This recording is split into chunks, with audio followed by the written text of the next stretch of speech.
session is about payment for environmental services, as you all know. And the first one will be by myself. And my name is Baruani Mshale. I'm a PhD candidate from the School of Natural Resources and Environment at the University of Michigan. And I'll be talking about REDD+, that is reduced emissions from deforestation, forest degradation, looking at the case study of Tanzania. And the question that I'm asking is, will REDD+ payments sustain avoided deforestation in Miombo woodland commons of Eastern and Southern Africa?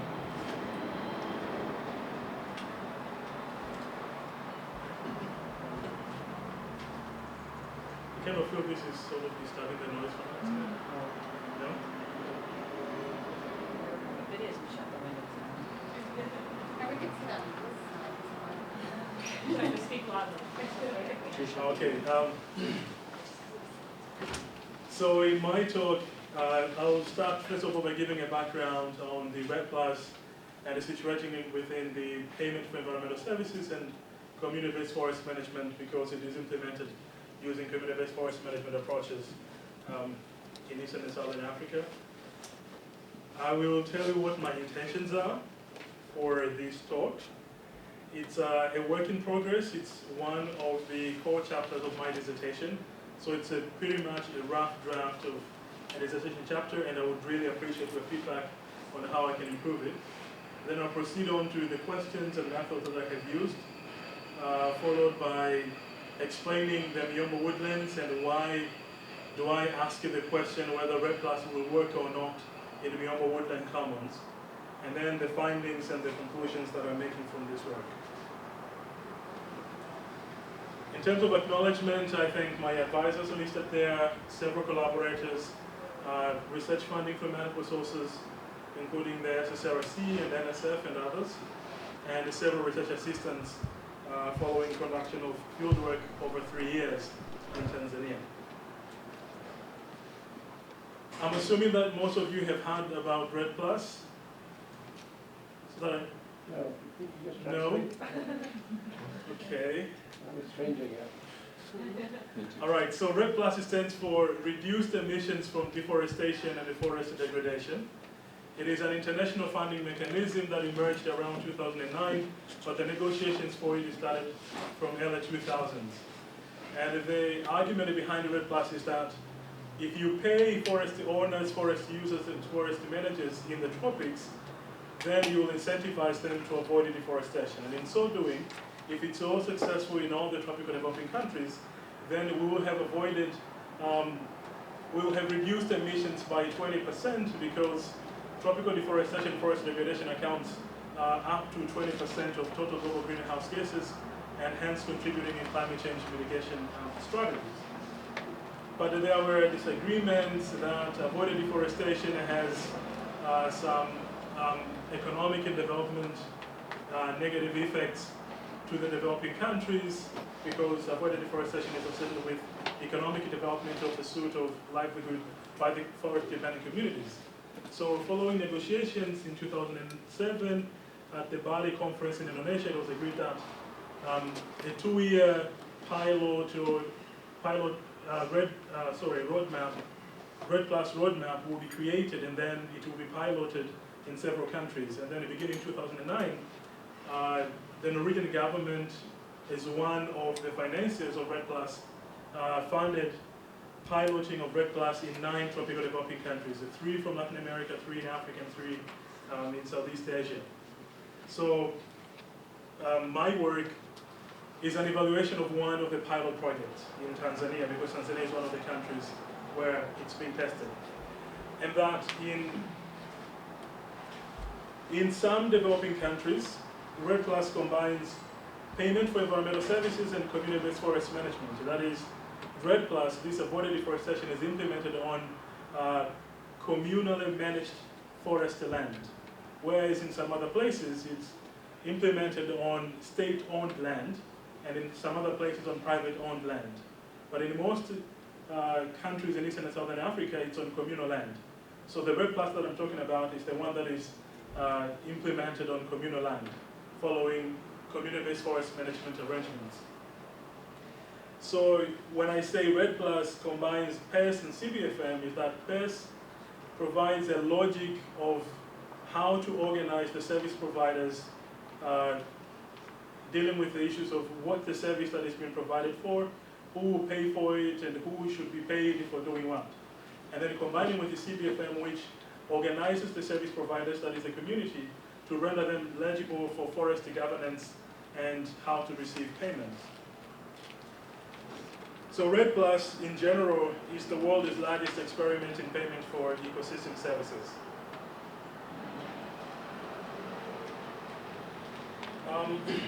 Several authors have explained what is payment for environmental services in RED Plus, including Wunder and Pagiola and others. And then there are several questions that usually are asked when applying payment for environmental services in RED Plus arrangement.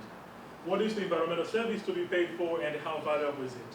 So in RED Plus, the environmental service is the emissions reductions from avoided deforestation. And it is very valuable because it makes a significant contribution to reduction of global emissions and solving the problem of climate change.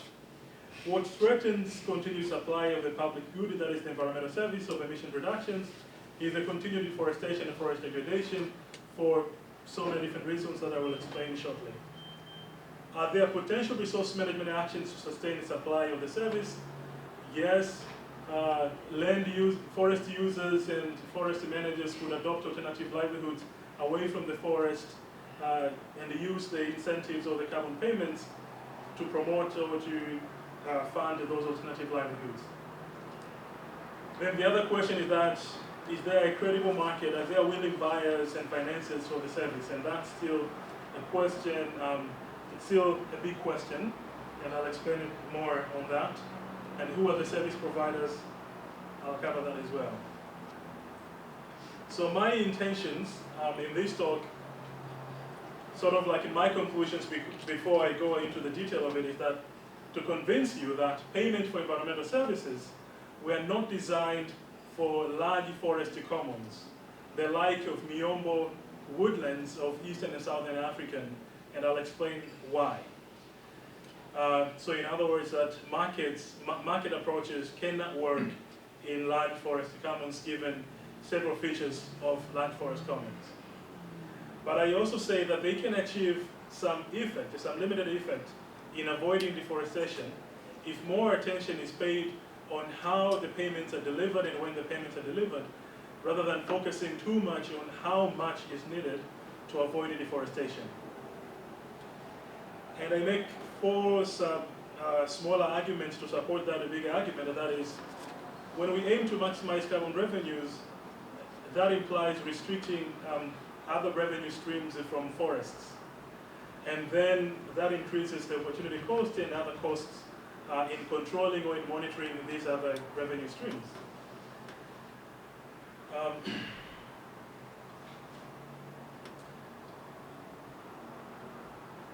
When I was working on this morning, I had 3 questions, but I reduced to 2 questions. So the title reads 3 questions, but I only have 2 questions, and I forgot to change that. So it's 2 broad empirical questions. And the first question is, are carbon revenues generated through RED Plus sufficient to make avoided deforestation and competitive land use in large forest commons?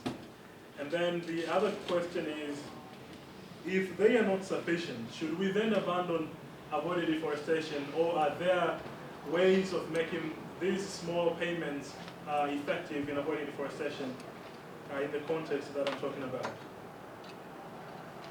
And I'll talk about the 2 case studies from Tanzania that involves several villages. One in a district called Kilwa. Both districts are adjacent to each other, Kilwa and Lindi districts. Both of them are situated within Miombo ecosystems. So these are a type of ecosystem, open woodland, that is dominated by a few genera of plants. There are similarities in the socioeconomic conditions and the drivers of deforestation, but the 2 cases differ in terms of the total revenues that are generated from carbon payments and also how the revenues are distributed. And I wanted to understand that given the similarities in the drivers of deforestation and the forest ecosystem themselves, but the differences in the revenue sources and distribution, how are the outcomes, how is RED Plus working in the two contexts? And the differences there is that in one district, one organization called Impingo Conservation Development Initiative, MCDI, is combining revenue from selective logging and revenue from sale of emission reduction credits to incentivize the communities. Whereas in the other case, in Lindi District, another organization called the Tanzania Forest Conservation Group is facilitating RED Plus, but they are focusing mainly on verified carbon payments, and they are not combining with certified selective logging revenues.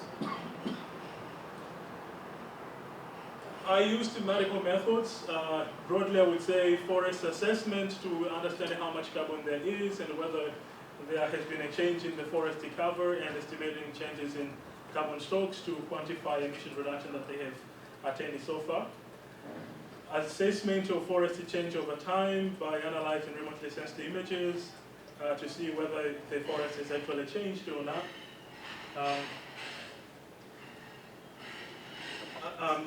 Analyzing the drivers of deforestation, because I argue in order to pay forest owners, forest managers, and users to stop their practices, we need to understand what these practices are, how they are performed, and what influences the performance of those practices that affect the forest. And then I made some quick computations on the revenues generated per hectare per year from the main land users, that is, comparing avoided deforestation against traditional land uses of shifting cultivation and wood extractions such as selective logging, charcoal production, pole cutting, etc. And then looking at how the revenues are shared among the members. So the results are as follows, and the first question was, are carbon revenues sufficient to make avoided deforestation a competitive land use? And I'm looking beyond the opportunity cost, that is, not just looking at the total revenues per hectare, but expanding that discussion. So if one looks just at the opportunity cost, that is the total revenues per hectare per year, one would see that revenues from sale of carbon credits will amount to about $115 per hectare per year, whereas from shifting cultivation, one would make about $350. But those figures could change if you expanded those. For instance, the 115 does not account for the transaction costs. For if you discount it for transaction costs, then that figure would go down, and also institutional management and implementation costs would further drive that revenue down. Whereas on the other hand, when smallholder farmers are clearing the forest for shifting cultivation of sesame or rice or corn, there are other benefits that could, other revenues that they could generate while clearing the forest for shifting cultivation. So when they're cutting down the trees, they can use those trees to produce charcoal, or if those trees are valuable timber species, then they could sell them, or they could sell them as poles, and then those are revenues that could be added on top of the 350. So on one side you have the net carbon payments going down, whereas the alternative income going up. So the conclusion I'm making is that market approaches will not work. Carbon payments will not make avoided deforestation a competitive land use, given these the revenue differences. So the conclusion there, as I have said, is that it will not work. But there are some other questions that I'm exploring, and one of them is that, is it possible to make RED Plus payments sufficient? What are the different sort of alternatives that one can combine with carbon payments to make them work? One of them will be increasing per ton carbon prices. So the calculations I made were based on prevailing carbon prices per ton, which is $5 in 2012, end of 2012. And in order to make carbon payments a competitive land use, then one has to increase the per ton carbon prices to between 15 and 20. But the question is it feasible, is it possible that the prices will go up? Experience shows that they have been going down. The European trading system, which is the largest trader of carbon credits, the price has been going down over the last 4 or 5 years, and last year alone they went down by about 43 to 49%, from over 30 euros to now below 10 euros. And also they do not include RED plus carbon credits within the European trading system. So that is not a feasible alternative. But at the same time, by just a simple economics, that is, if you increase the price and then you have more RED plus projects becoming viable and supplying carbon credits to the market, then you are flooding the market, and then the prices will have to go down eventually. So that is not going to work. But the other option would be, what about fund-based approach to carbon payments instead of market-based approach? And by fund-based approach is that industrialized countries voluntarily agreeing to pay for avoided deforestation. And there is a debate going on right now around the world by developing countries. Everyone is saying markets are not going to work, so we should opt for a fund-based approach. But the question is there evidence of successful fund-based approaches? If one looks at the experience of the adaptation fund, so far the voluntary contributions are below 1% of what is required to fund adaptation projects in the developing world. But at the same time, to pilot RED Plus projects around the world, some estimates show that we need between 12 to 35 billion US dollars. But so far the contributions are 4.5 billion US dollars, and there are no more willing financiers, be it multilateral organizations or industrialized countries, to pay for RED Plus. So that again shows that that's not a feasible alternative. And then I ask you a question, understanding that these are smaller payments, are there ways of making these small payments more effective in avoiding deforestation despite this unlikely situation? And here I discuss two cases, the two case studies that I have already explained, that they have similar drivers of deforestation in forest ecosystems. But what I add here is that the main approach to avoiding deforestation in Lindi is a comprehensive agricultural development strategy that is not just stopping deforestation through enforcement and monitoring, but addressing the main driver of deforestation, which is shifting cultivation, by trying to explore ways to encourage farmers to continue farming on the same parcels of land rather than shifting from 1 year to 2 year cycles. In Kilwa, they're focusing on a comprehensive fire management plan because they think it's impossible to address the problem of shifting cultivation. They also differ in the revenue distribution approach in that in Lindi, TFCD delivers 100% of the carbon revenues to the communities, and through a participatory process, the communities share equally all the revenues, regardless of age, gender, socioeconomic status, dependence on forest. Everyone gets an equal payment. And my criticism of that approach is that it ends up paying equally people who have different effects on forests. So if someone is a charcoal producer or a selective logger, and they get $10 a year from this equal payment, whereas they would have made $1,000 a year from charcoal, from logging, that is not sufficient incentive for them to stop what they're doing. Whereas in Kilwa, they maximize the revenues by combining selective logging and carbon payments, but the organization, the NGO, keeps 100% of the carbon payments, and they use those money to enroll a neighboring village so that they expand in the landscape of these RED Plus schemes. Whereas the village keeps all the revenues from logging, which are more than the revenues from carbon credits. My main criticism of the Kilwa approach is that they deliver the payments at the village level. They also do not pay attention to who is driving deforestation and incentivizing them more, but they just deliver the payments at the village level, assuming that there will be an equitable sharing of these benefits, and there isn't equitable distribution of these benefits. So again, it's not working as well. So So looking at the revenue distribution, I say that we need to pay attention on where these payments are injected, that is aligning the level where the decisions are made that affect the forests with where these payments are being injected. So at the village level, yes, it makes sense because it's the village level institutions that are responsible for forest enforcement, monitoring, and development projects at the village level.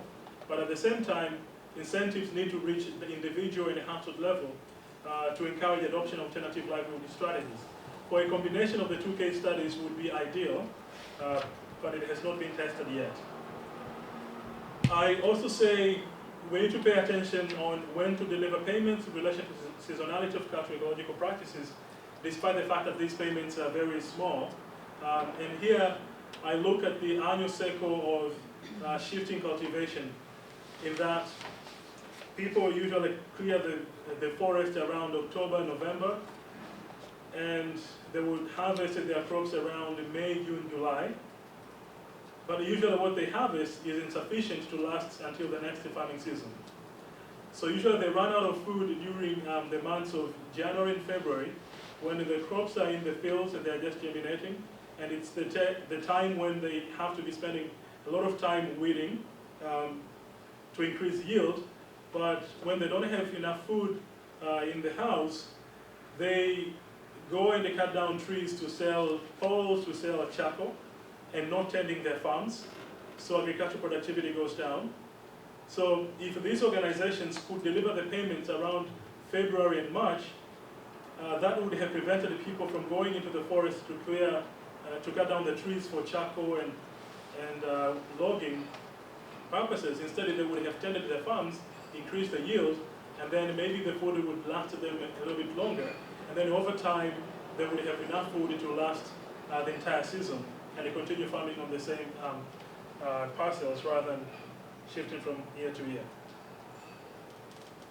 So the conclusions are pretty much the same that I made, that is economic irrationality alone, that is just looking at creating incentives to avoid deforestation through carbon markets, are not sufficient to make avoiding deforestation a competitive land use. There are other factors that influence the cultural ecological practices of shifting cultivation wood extractions that have historical, cultural, political, environmental, and technological forces underneath them. And we need to pay attention to all of those and not just how much money is needed to avoid deforestation. Thank you. So we have about... In Africa, it's different from our concept of property, isn't it? And therefore, how do you deal with this issue of property rights and how they are linked to this carbon credit approach? Because you talk about communal forests. Yes. Now, communal forest doesn't, we do have communal forests. We have it, but they're not the same kind of concept as it is in Africa. Is that correct? Yeah, it's different. And what I would say to that is, for a country like Tanzania and some other countries that are former socialistic countries, in the 1970s, there was this creation of socialistic communities, the villages. And in Tanzania, the community is defined as a village within a defined geographical space. And it's a part of the governance structure from then the central government, and then you have regional, and then district, and then down to the village. So the community is that village that has a legal authority to manage land and the resources within it according to the laws. But at the same time,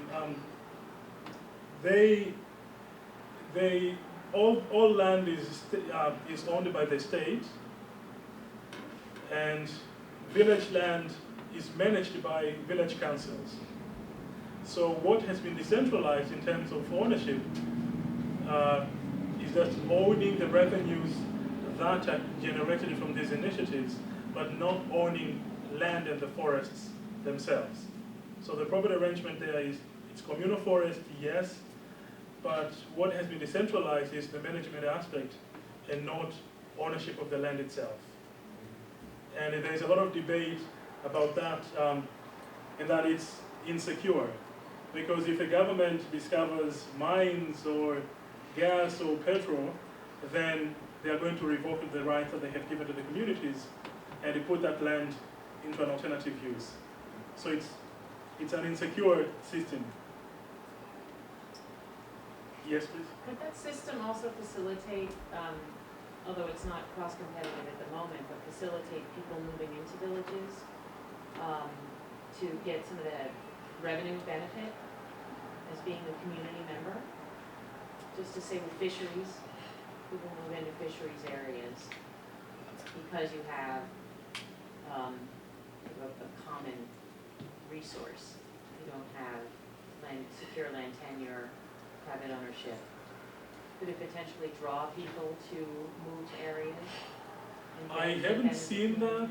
I haven't seen that in this context yet, because I looked at the issues of demographic change, immigration and emigration, and it's not it's not very serious.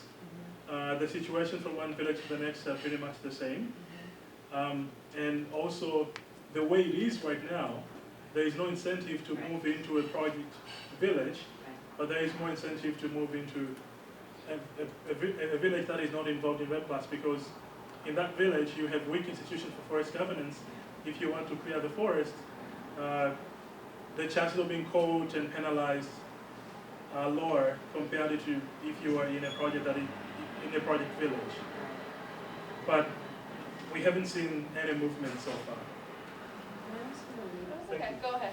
Oh, I was just going to You're ask, both very kind. I'm a bit confused on the context of the commons versus individual decision makers, because you seem to suggest that a village controls the activity in a forest, but an individual can make individual clearing decisions. Is that true, that if the village controls the land, I as a villager can clear the land without the permission of the village? What's that relationship? Okay, yeah, that's another area of scholarship and practice as well. That is the writing on common pool resources. Yeah. The problem of collective action. That is, in theory, again, the assumption was like these communities are small, groups of homogeneous people with shared interests, and who would just agree and they make decisions collectively and they solve the collective problem. Right. But in real sense, they are not small, they are large, and there are diverse interests, and they do not just come together and they solve the problems. So yes, at the village level, the decision will be made whether to enter into the REDD+ project or not, how much of a forest to set aside for REDD+ and how much to set aside for other uses. That would be made through village assembly meetings. But at the same time, what I'm saying is, you have so many farmers and loggers and charcoal producers within each village. When I want to make a decision about how big my farm is going to be or where it's going to be located, yes, the institutional arrangement, that is, what do the rules say in terms of where I can farm, play a role in making my decision about the location and the size of my farm within the village. But if they restrict my use of the forested landscape, I am going just to contest them. Like, I am going to practically just go and cut down the trees. And the people do that. So it's not like everyone has bought into collective ownership and collective management of the forest. You have more people who are going and clearing the forest on their own. Yes, the institutions play a role, but they are not effective. They are not that, they are not that strong. And there are cases of violent clashes between the village leadership and farmers or charcoal producers who were arrested when they were pursuing the different kind of activities. So just the follow-up to that is, might creates the property right? Sorry? Force creates the property right. If I have more force, more power, I can clear an area of forest without regards to what the village would say? Through power, through armed conflict, I can do whatever I want? There are many forces into play there as well. Okay. Because the notion of collective action is that we have shifted it from centralized forest management to community-based forest management, and the communities will own the forests and manage them. But there is a history of exclusionary conservation approaches, and so people, even those who are within the village leadership or village institutions for managing the forest, are still questioning whether it's real that they have the powers to manage the forests. Yeah, so it's really, really complicated. There are historical and political forces at play, and not just the decision that people want to make at that particular moment. Because there are cases, I didn't get to all those details, there are cases where, like one village got about $7,000 US in total, whereas another village got more than $50,000 US in total. So that's a lot of money. And the population of that village is very small, so that could have been sufficient. But they said no to accepting those payments. They say, you have trained us about forest management, we have accepted it, but why are you paying us? Because if you pay us, it means we are giving away our rights over our forest lands. So they just said no. And that was in front of the media, the member of parliament, and everybody, and they just said no, we don't want this money. We have agreed to protecting the forest, it's fine, but we don't want these payments because we don't understand what the intentions are. So there are so many different factors that influence how people make decisions. Yeah. Okay, thank you. We should be moving to the next, and then at the end we can have a discussion because all the topics about payment for environmental services.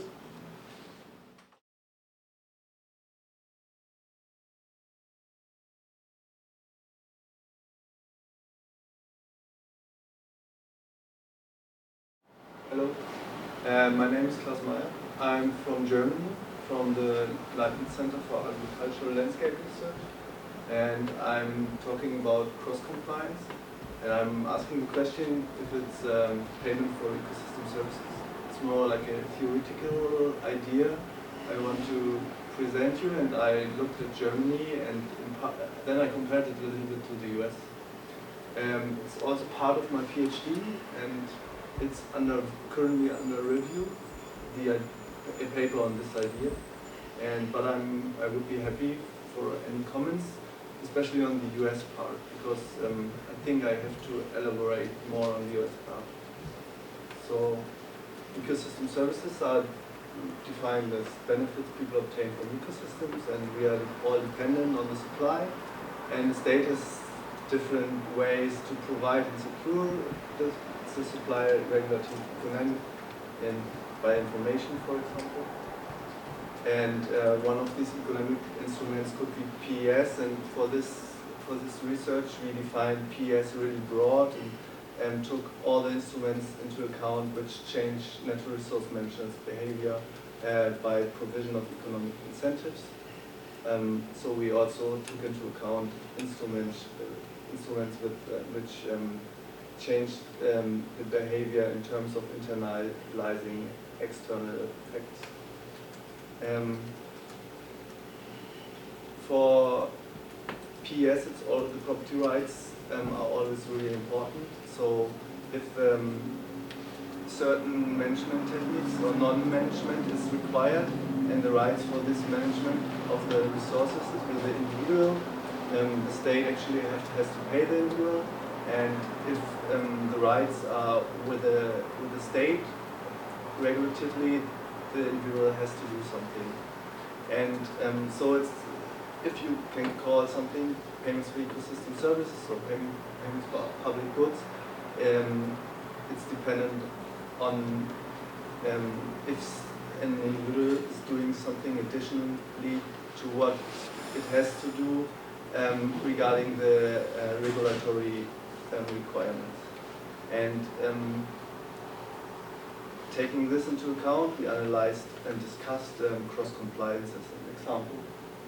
So we asked specified research questions were these, like, does cross-compliance harmonize with the existing property rights regime? May cross-compliance change this regime? And then we asked broader in how far strengths and weaknesses of cross-compliance institutional setup um, what these are and how they interact. To ask a Sorry? clarification question, Yes. when you use the term cross-compliance, Yes. what do you mean? Yes. In cross-compliance, in the European environmental policy, cross-compliance is similar to what compliance programs are here, like salt pasta, swamp pasta, and conservation compliance. A legal term, that is.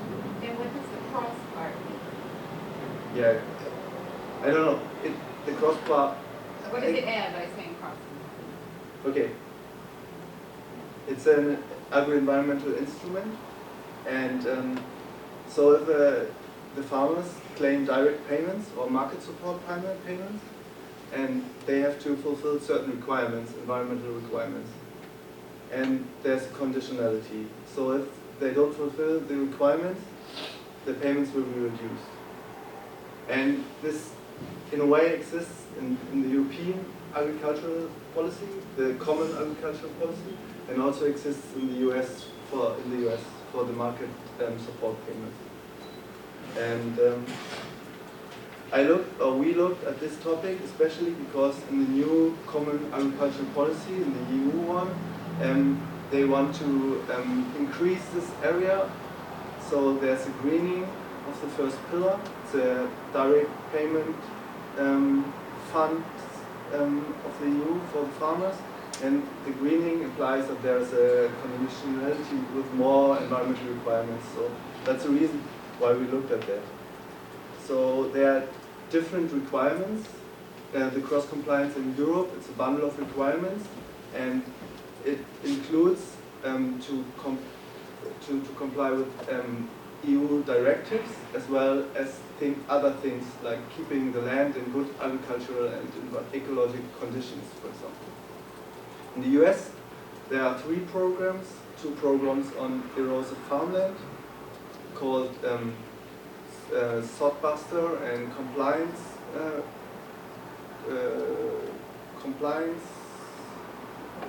Sorry.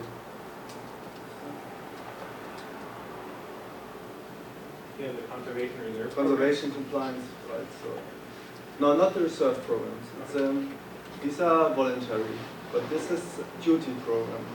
And the third one is Sodbuster. It's on protection of wetlands. So if they want the direct payments or the other market support payments, they have to fulfill these things. And then these are in the EU and also in the US. Now I'm switching to Germany to explain a little bit more. In Germany, the cross-compliance are dependent on the EU rules. And in Germany, some of these cross-compliance requirements are to comply with EU environmental law, which is already implemented in German environmental law. So, as a habitat directive in the EU. So it corresponds to the environmental law.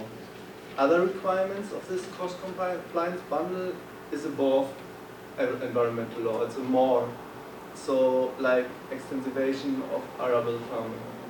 So it's both included in these cross-compliance requirements. And that's what we looked at especially. So we have these 2 kind of requirements, the corresponding ones to regulatory law and the requirements exceeding regulatory law. And recently, these cross-compliance requirements have always justified politically as sanctions to make the people comply with these environmental requirements. But recently, these requirements, in combination with the support payments, have more and more been justified as public money for public goods or payments for ecosystem services. So I used it here as a singular. So, and we are in this presentation. I want to look at these 2 constellations. So, at this justification as support payments and cost compliance together as public money for public goods or payments for ecosystem services. And I differentiate between the CC requirements corresponding to regulatory law and the requirements which exceed regulatory law. So the starting point is that there's a farmer who has land, and on the land there are different management rights. Some of these management rights are with the farmer, so he can do whatever he wants, he can farm or fertilize the land, and there are other management rights which are with the state. So the bundle, like the things forbidden by environmental law, the bundle of the rights to the land is reduced by some regulatory things. So in the constellation 3, where the requirements which correspond to regulatory law are justified as payments for ecosystem services, in this constellation, the rights are already implemented in regulatory law, environmental law, so the rights are originally with the state. Now, the justification of cross-complying is saying these rights are, farmer is paid for these rights to give it to the state. So what's happening is that these rights, which are already with the state, are given back de facto to the farmer, and then he's exchanging it for the support payments to the state back. So the state will get some rights back, theoretically, get some rights back he has already had by environmental law. That's the idea. So the second part of the rights above the regulatory rights, they are already they have been with the farmer, so that are rights he owns and he can do certain things on his land, and these rights are sold in exchange for the support payments. So in this case, I would say you can explain it as remuneration of ecosystem services. So as a result, I would say the German cross-compliance cannot be reasoned as payments for public goods or payments for ecosystem services completely. It does not harmonize with the existing property rights regime in all. So some parts of that are payments for public services.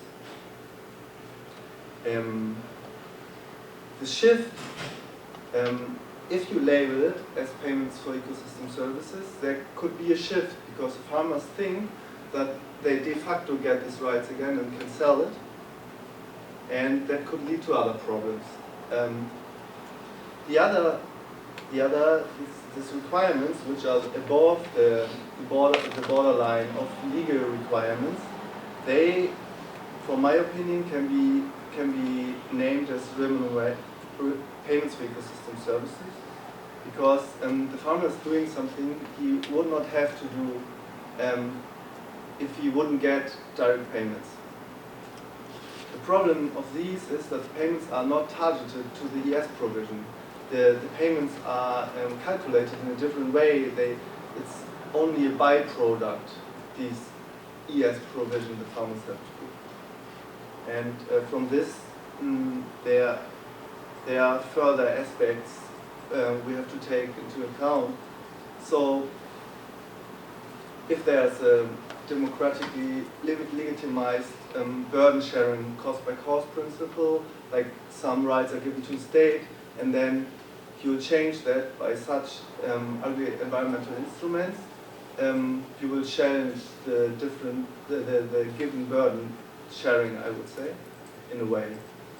Then regarding the payments and the non-targeting of the payments, so there are different amounts paid for the same ES provision, because the payments, the direct payments, are reduced depending, not depending on the,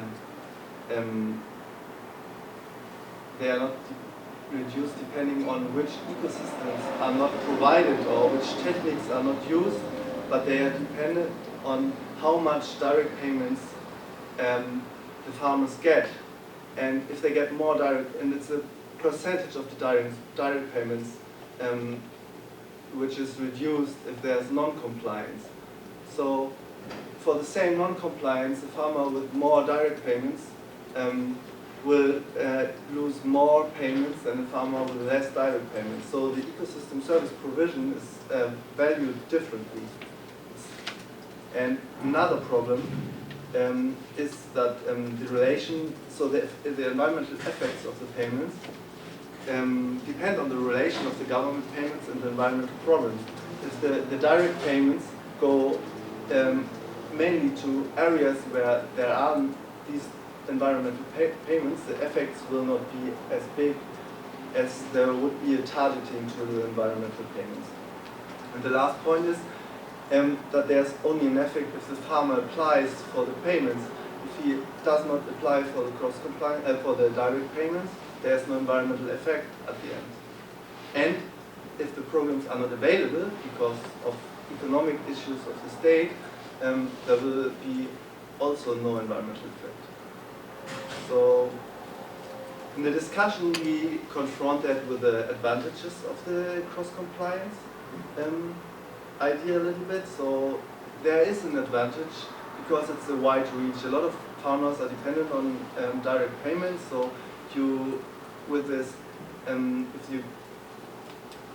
you bind it to these direct payments, you will reach a lot of farmers. But on the opposite, if there are payment cutbacks, and I think that's a big issue in the US with the new farm bill. I had the feeling that there could be a lot of direct payment cutbacks. Then there will be no substitution for this environmental services. The second is that there's a big information advertising aspect. So the people are guided to better management practices because they need the direct payments. They are guided to these practices because they have to do.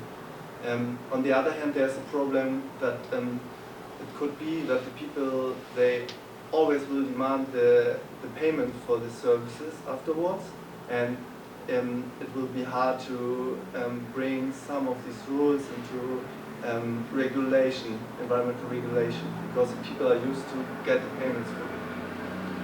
And the last thing is that it can be that there are cost or transaction cost reductions because you merge the programs and you have also merged monitoring systems.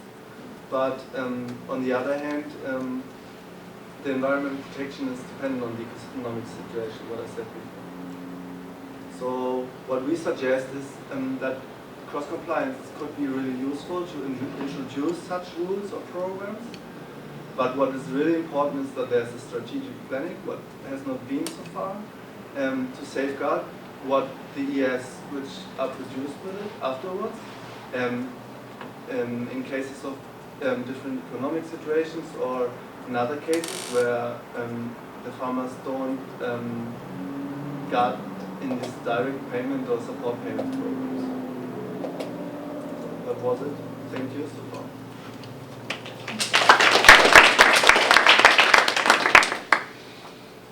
Questions? I just have a question about because I'm not that familiar with this area that you're talking about. I find it very interesting. The question is, how much of this payments are in fact relabeling old programs that existed before? I mean, there were all sorts of conservation programs. There were also, to protect land and so forth. Yes. This is historical. It goes back to the 20s and 30s and so on. So, to what extent is it just relabeling old programs, and to what extent is it actually new and different? It's not a new. It's not a new instrument. It's an old one. It's the old instrument, actually. It's just a different name. No, it always worked like that. It's from the first farm bill in the US, like from '85. They included the swim buster and the salt buster. But what I was saying here, and that's what I forgot now. This in the US, this is for the Europe and Germany that they are included like regulatory laws. For the US, it's that it's not including regulative environmental law. It's all these programs, as I understood it, are above this borderline in the US. But the problems of the non-targeting of this economic the problems when the payments are deduced, but they are dependent on the economic situation, will be the same here. But these programs are old. They are they started 85. And same in Europe. They started in the 90s in Europe. But there were earlier programs dealing with payment for not growing something. In other words, they were paid for leaving land fallow. And this was a very old program because of overproduction. It was an attempt to keep the prices from falling. And then, of course, as we know, in the 30s, there were these big problems of the Dust Bowl. There were huge payments towards conservation of land and planting of to protect it from soils. So there has a very old program of protection of soils and erosion. These are very old. They go back almost the 19th century. So, and now we are going into this concept that we're calling our ecosystem services, because we're recognizing that in fact the ecology also is a producer and creates services, and therefore we try to calibrate some relationship here with the agricultural activity as actually a service. Traditionally this was never considered a service, it was always considered a good thing to do, to protect land and soils. And so I was just wondering, as you go into more sophisticated, especially EU with this new environmental regulations, you're able to calibrate a more sophisticated way of calculating these kind of payments, and you're changing the concepts somewhat. And I wonder how, by changing these concepts, to what extent is it different from what was practiced before? Yes, sure. I'll just make a contribution, and this is more not just to his case, but payment for environmental services in general, in that it's alternative sources for funding conservation. So by identifying and isolating particular environmental services for which there exists willing buyers, willing payers for that service, then it's not just on the burden of governments to pay for conservation, but it's a way of facilitating the participation by the market, by the private sector. So by, for instance, labeling these initiatives, it's that the service is identified and then there is a market for it. It's not the governments that are burdened with the responsibility of paying for conservation, but the market comes in. And in other contexts, it discussed within the discourse of neoliberalism. That is, you have democracy, you have participation, free market economy, which contribute to the commodification of nature. There is some criticism against that, but what's really argued as for the proponents of payment for environmental services is something that is unique, new, peculiar, is that you have an alternative source of funding, and if markets are effective and successful, then this will be sustainable because there is always a service and that you have willing buyers who are willing to pay for it, and not the governments who have to make decisions about what to pay for and the prioritizing, and the governments are already overburdened with other responsibilities. So if there's a market for it, then it's... I understand what you're saying. But if I could jump in too, what you're saying is absolutely right. People have recently been relabeling everything as payments for ecosystem services. And one example is the Taking Stock report by Forest Trends and the U.S. Forest Service, listing almost every kind of assistance as payments for ecosystem services. And I'll talk about that a little in my talk. What is interesting is that that has implications for ownership then, if we're paying people to do something. So I think that's a neat point that you brought up. Yes, and they have the really broad definitions for ecosystem services now. And also the state programs are labeled as ecosystem services. So I could have put it in another way as well. I just could have focused on this payment for public goods, or without labeling it as payment for ecosystem services. Yes, sorry. But did you also say that there was a shift from regulation of environmental practices to then a payment for doing those same practices? Is that correct? Shift? No shift. It sounded like when you said the rights were given back. So first, certain rights were taken away because of the environmental laws, but then they were given back and those same practices were then paid for. Is that correct? Yeah, that's correct, but yeah, it's more theoretical. So what's happening is that actually there are laws what are saying something, and if you justify this payment, like the direct payments in combination with this cross-compliance as public payments for public goods, you will theoretically again buy this rights again. But it's more like, yeah.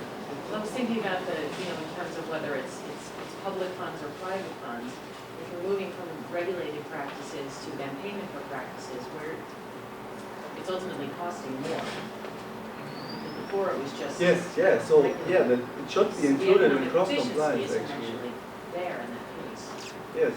No, so these things which are solved regulatory shouldn't be included in the cross-compliance actually. They should be like enforced by executive of the state, and yeah, I think so. It's part of the regulatory law, and it should be. It's environmental law. It should be included again in the cross compliance. Yeah. But there's one reason why they did that in Europe, because they try to harmonize environmental law in the whole Europe countries. So it could have been that some environmental laws have been implemented in some countries, and in some countries they are really slow, they don't implement it. And then they do that, but it's not, it doesn't go conform to the, it's not like, I don't know how to say it. It doesn't fit somehow.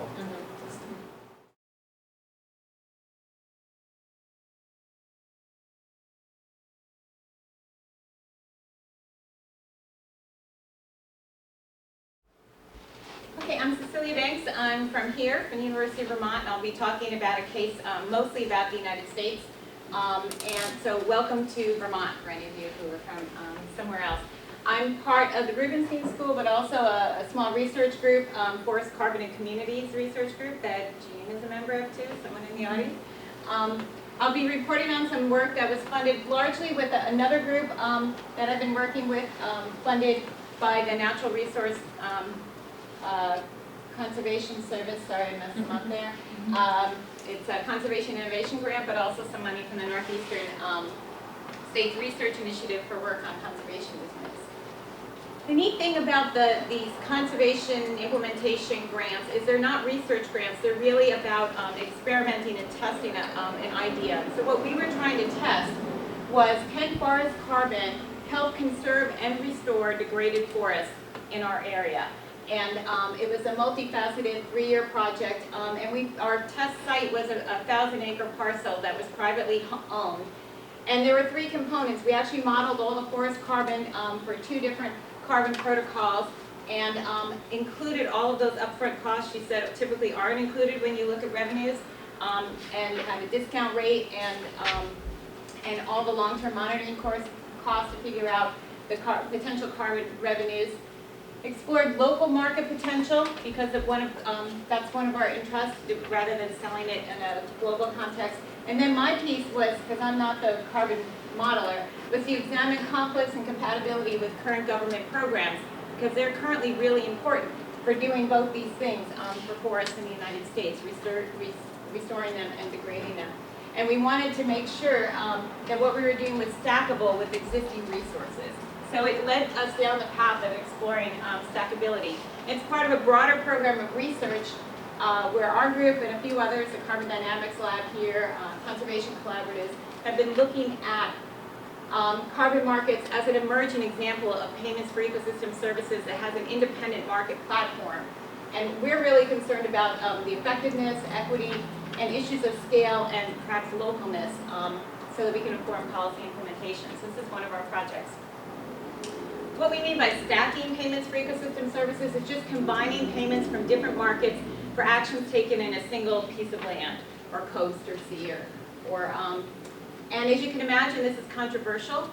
There's two sets of controversies. One is, are you paying for a service that's already provided, and isn't that inefficient, and it will lower conservation outcomes if there's a set amount of money or mitigation that needs to be done? Or by including multiple services, do we solve the kind of problems they're having in Tanzania, where one income stream isn't enough to pay for a conservation outcome, and that you can actually, or that you don't want a single service to be driving management of that land, so that you would have multiple income streams, would end up promoting multiple resource values and really enhancing conservation overall. Second set of arguments are whether we should be trying to commodify more aspects of nature, and whether that's really going to be effective in the long run. So I'm going to leave that discussion aside and really focus on the other two about the sort of environmental effectiveness. And perhaps reframing and contributing to the overall discussion of under what conditions could stacking of payments for ecosystem services actually lead to better environmental, social, ecological, resilient outcomes. So I'll just give a brief overview of stacking issues, our attempts at methods, an assessment framework, which is what I'm hoping we'll have time to talk a little bit more about, application to our specific case. So as we already started talking, there's a whole, and this is the last presentation, there's a whole range of things that can be included as payments for ecosystem services. So part of that, under what condition can stacking work, has to do a lot with what you're including, what you think you're stacking in payments for ecosystem services. So typically in the forestry sector, we have a lot of government incentive programs, even for private forest land, which is more than half the forest land in the eastern US, so we need to pay attention to that.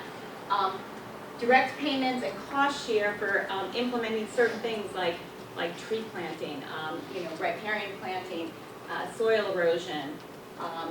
There's tax reductions, particularly in property taxes if you're managing for forest products, and that's actually a huge, you can reduce 90% of your property taxes if you're in one of those programs. And then both federal and state governments are involved in either funding or holding conservation easements, or conserving them. So these are the bread and butter of programs to help restore and conserve forests. In addition, mitigation markets, we have several federally and state regulated mitigation markets in the United States. So wetlands, biodiversity, endangered species, water quality, and carbon are all sort of single service markets that you could sell credits into. And there's private mitigation transactions, and some people who are lumpers in payments of ecosystem services put everything in there, from conservation easements for land trusts to buying certified products because the green premium, or you're paying for the extra environmental services. And a lot of voluntary carbon market, of course, would fit in that. So these tend to produce things like sustainable management of forest land, or conserving, meaning protecting forest land from development, which some people call bundled services, which means they don't, they're not broken down into specific units or paid for individually. And obviously, protected forest land and good management will lead to these additional, single services of wetlands, preservation, water quality, carbon, and biodiversity. So the issue of, double counting definitely comes up, especially when we're not specifying what's being produced in these areas. Okay. So what are some very specific examples? You could restore wetland, sell credits to both wetlands and endangered species mitigation markets. Wetlands might be looking at acres of wetlands. Endangered species markets might be looking for breeding pairs of an endangered species. You could plant a riparian forest and then generate voluntary carbon credits, as well as sell regulated water quality credits in some states. You can sell carbons from trees grown on lands enrolled in the Conservation Reserve Program that you brought up. So even though the government is paying for you not to do agriculture, and you can grow trees in different ways, you can sell the carbon from that. And you can get a property tax reduction if you manage forests, you roll it and plant. And then if you donate a conservation easement for the same forest land, you can take an income tax deduction. So if you have a big picture of what payments for ecosystem services are, a big umbrella, then all of these might count as examples of stacking. Any questions? Good. Yes. Did you say you can put land that's in an easement under CRP? Is that what you were saying? No, I was saying that you could sell carbon if you were growing trees that were in CRP. Easements would be a different issue, because this is a 10-year program, the easement's a permanent program. I think the easement would make you ineligible for this. But I'm not, that's not my specific field. So to try and assess this, particularly for our case, our region, I looked first to the academic and practitioner literature, which is growing now as there are more ecosystem services markets. The issue of overlap and stacking is becoming increasingly important. But what's still lacking is empirical data of, measured conservation outcomes. There are some interesting computer models. And what's kind of important are, what we did find are people looking at what's more and less controversial or acceptable, or the degrees of risk. And I've included these pictures because, it often depends on your perspective what, whether a project is, sort of, as we talked about, whether, calling something a payment for ecosystem service or stacking it is giving someone more rights or changing their views on whether or not they own property. I didn't say that appropriately, but we'll get to that. But I think in part because you're trying to sell credits into a market or respond to government regulations, the perspectives of the of what the government and those practitioners have is important to understand. So I tried to look at where people are at by looking at white papers, reports, and memos coming out of some folks who are grappling with this right now in the environmental community, in the carbon market community, in the mitigation credit community. Also looking at specific rules and protocols, particularly the carbon protocols in government agencies, particularly for the government programs relevant to forests. We looked at laws, regulations, emerging administrative policy. And there was an interesting survey done a few years ago talking to about almost evenly distributed 300 practitioners, researchers, and policymakers looking at credit markets to see what they viewed as the issues that are of concern in stacking. And so looking across those sets of sources, we found a number of arguments for the benefits of doing it right. So going back to this issue, to this survey, one of the interesting things is the vast majority, I think, I forget exactly, 70% in that range, across the board in those categories, thought that about 50% thought that credit stacking was acceptable and good and had positive conservation outcomes, and the other 20 to 30% said it depends on the system. And I would have thought everybody would say it depends on the system, but it's kind of interesting. So some of the arguments, if you do it right, depending on the system, is that it could support, as we talked about, a management action like conserving or restoring when one income stream alone is not enough. So one thing is that a lot of these government incentive payment programs, they're cost shares, meaning 25 to 75% of it is still paid for by the private landowner. So they're typically reducing barriers to people doing the right thing, the conservation thing on the land. And so you still tend to have people who are doing the right thing, also in your case, doing community-based forestry, not because it pays, but because they think they're doing right by the land. And so the hope is by stacking enough benefits, you'll have people who have more market intentions that want to earn the most from the land will actually be convinced to do something different than just sell timber or convert it to housing complexes or something. So you'll have stronger financial incentives if you can stack them. You'll enable more complex conservation financing arrangements that are going on right now in the U.S. as timber companies are divesting of large ownerships of forest land.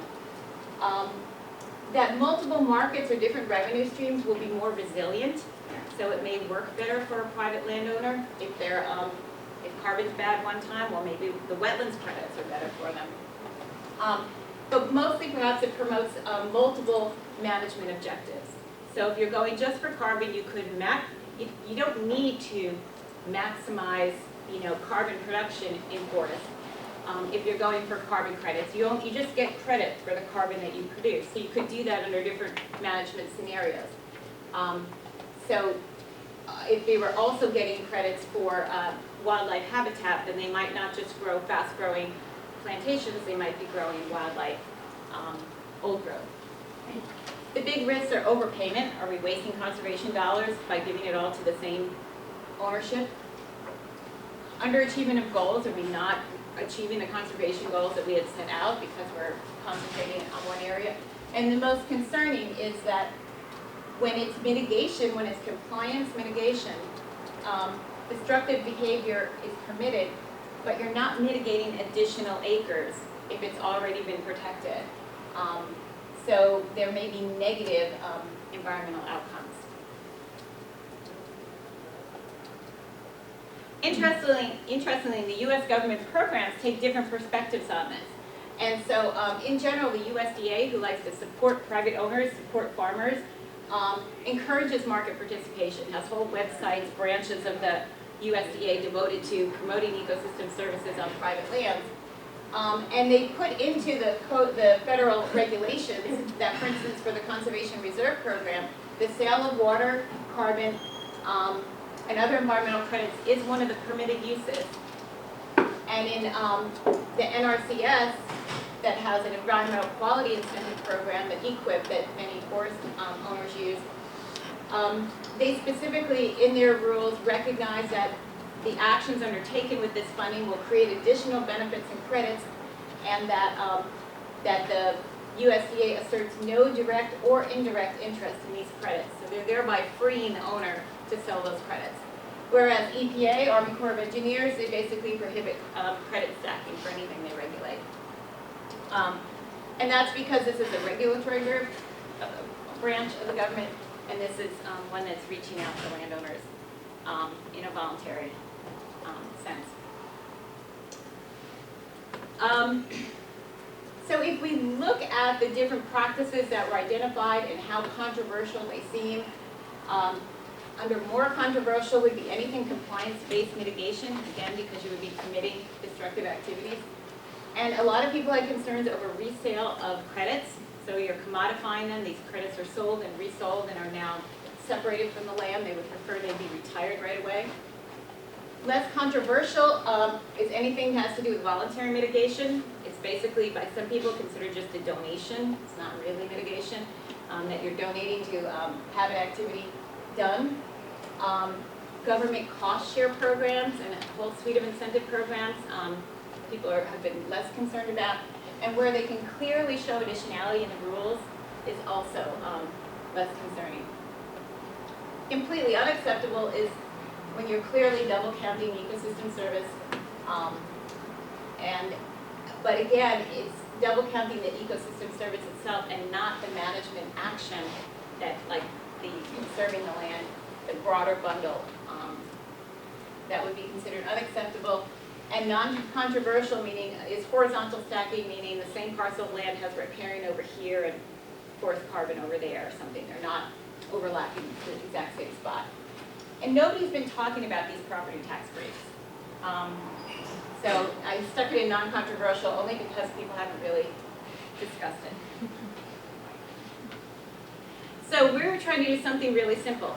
As we looked through the different government programs that this property could be part of, is the same ecosystem service being paid for more than once? If it is, then you can't stack them. Are credits or the offsets mitigation for a regulated or compliance market? Then we want to proceed with caution and look really carefully, particularly at the third question, is evaluation of additionality robust or really strong? We would do that third question, whether this was a yes or a no.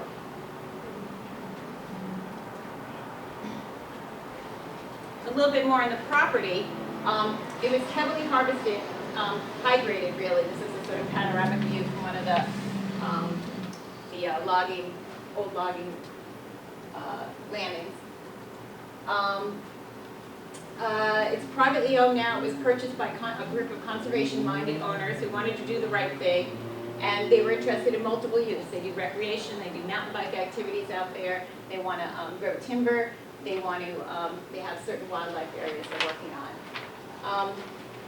It's an interesting thing because people have been trying to evaluate under what conditions is it profitable to do forest carbon in this area. And generally they say a well-stocked forest with greater than 2,000 acres. And this is obviously smaller and understocked, so it falls into that intermediate category, which was worth, which is why we did a lot of extensive modeling to figure out what's actually being grown.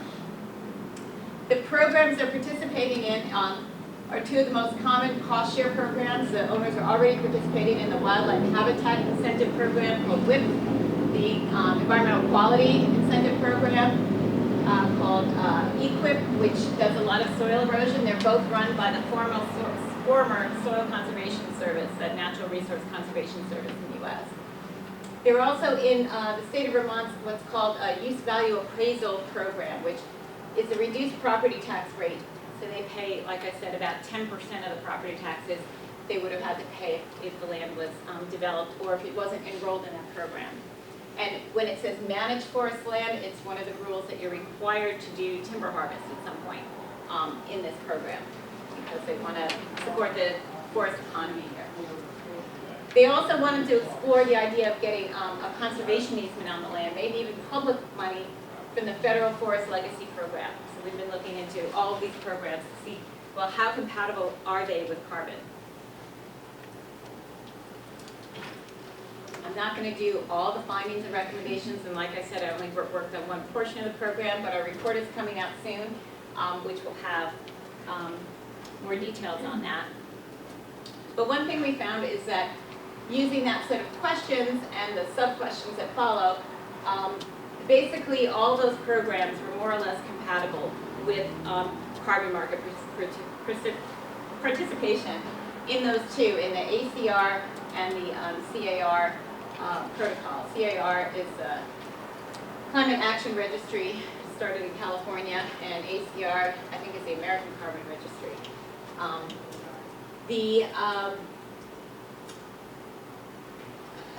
Question number one is whether what actually took the most time was figuring out what was actually being paid for in these programs to see, and I'll get into that a little bit later, but interestingly enough, none of them listed carbon and climate change as objectives of the programs, so they couldn't be thought to be the government paying them for their carbon or climate. And things like EQIP already had rules in it that said specifically you can sell carbon credits, and we really don't own them. So that made number one easy. Number two, all of these programs are voluntary, so I didn't really have to go into looking more clearly what would happen if this was for a compliance mitigation market. And number three, that was additionality. And so ACR and CAR have pretty robust additionality requirements. In addition to what they call performance, which the biologists in our group looked at, you know, how much is typically grown, what's the typical management practices for this region. They also have a legal baseline and what's legally mandated. So anything that's legally required is considered part of baseline, and you really have to show additionality above that. So at least these carbon protocols had pretty robust additionality that comes into play mostly when we looked at the conservation easements. Where there was incompatibility, and there was in a couple of cases, in a wildlife case and in some of the management scenarios, it had to do more with the management scenario chosen, and we looked at 13 different management scenarios that had to do with clear cutting initially and then growing trees or intermediate harvest, a whole bunch of different silvicultural treatments. It really depended on what management scenario was chosen rather than the rules of the programs. So the idea that you need to maximize carbon, you don't. In fact, several different, the one that began with a clear cut grew about the same amount of carbon as the one that just grew from where they were. And part of that is because we started with integrated forest. And part of it's a computer model, so it's the assumptions of model. This is the thing we didn't expect. We almost threw out the scenario for no management, no harvesting at all, because that would mean the landowners would have to pull the parcel out of the property tax program in Vermont that requires you to manage trees. But when we did the math, the carbon, even though it was front-loaded with, I thought, very high estimates of setting up a carbon program, a carbon project, and annual and every 5-year assessment costs, still, the carbon produced by the no harvest scenario exceeded the loss of property taxes. So if a landowner really wanted to not harvest any trees and pull them out of that property tax program, and if they had the upfront money, the net present value for the carbon they could earn would exceed the property taxes they would have to pay. And that was around $100,000. Yes? That's based on what price of carbon then? We did a whole bunch of different prices, and I think that one was probably $15 a ton. And they had different assumptions for how the carbon would change with some sensitivity analysis. Conservation easements are really complex. So one of the things that landowner was interested in looking at conservation easements and carbon markets in particular for was, can we use carbon to help pay for a conservation easement so that this is protected over time? Because when you set up a conservation easement, if it's not funded by someone else, the landowner has to pay for the setup costs and what's called a stewardship fund that is used to protect the land in perpetuity that's given to the land trust. And so I've got estimates from different states in Vermont, and this parcel is a little different, but those upfront costs are somewhere between $40,000 and $100,000 to actually even put a conservation easement on this property. So the hope was, could carbon help contribute both to the upfront costs and then down the road to the monitoring and stewardship costs of the easement if it's accruing carbon the whole time. Because this was a degraded forest, it didn't have a lot of upfront carbon credits. You had to wait a number of years, depending on the model, anywhere from 11 to 31 years to get payment from your carbon credits. There were a couple scenarios under ACR you could generate credits right away. Oh, I was thinking in the wrong way. Okay, bottom line is, after all of our analysis, the landowners chose not to pursue carbon credits, and that has to do with their expectations of revenues and the high upfront costs. So it's uncertainty in markets. And I guess the only recommendation is that there's increased clarity on this ownership, because right now it's really not clear. If you're calling every payment for ecosystem service every kind of these incentives of payment for ecosystem service, we have to be really clear on who's paying what for what and over what time frame. So I would encourage people to quantify the units and the time frame if you're really expecting to transfer rights to carbon or any fruits. All right, that's it. Sorry, it took so long. There's no time for questions. Maybe one question. But maybe I can say something before we go into the discussion, because we're already out of time. But just building on this, and something that you highlighted in your talk about, you said we didn't have enough time to talk about it. Also in my talk, I couldn't talk about it. And it's the debate about commodification of nature, whether that's the right thing to do, whether it's an ethical thing to do or not. So when we are talking about payment for environmental services, it's important to understand that we are not just blindly supporting or opposing them, but there are these frameworks that influence how we think about payment for environmental services.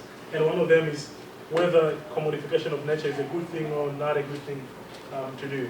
But at the same time is asking the question, what is new about payment for environmental services? How different is it from other programs that we know of that were there before? So I don't want to eat your lunchtime, so maybe one question, if you have a very specific question, then we... Yeah. It seems as if a common theme in all these talks is transactions costs. And it seems like your service provided a very important transactions bit of information. So if I were a landowner of 1,000 acres forest, how much would I have to pay you to do the type of analysis that you did for this landowner? And do those transactions costs make the difference in the result? Would I choose differently if I had to pay those transactions costs? Absolutely. I think, especially when you're doing net present value, which means you're discounting things, and so many of those transaction costs are right up front. They're further on, but it's the ones up front that count. Yeah. It makes a tremendous difference. And we actually changed our assumptions. We increased them, and I could show you what we came up with if you want to know what it would cost to do all that. We did above and beyond in part. be to redo the inventory because they actually changed the protocols while we're doing on the project. I mean, but those are things that could happen to anyone.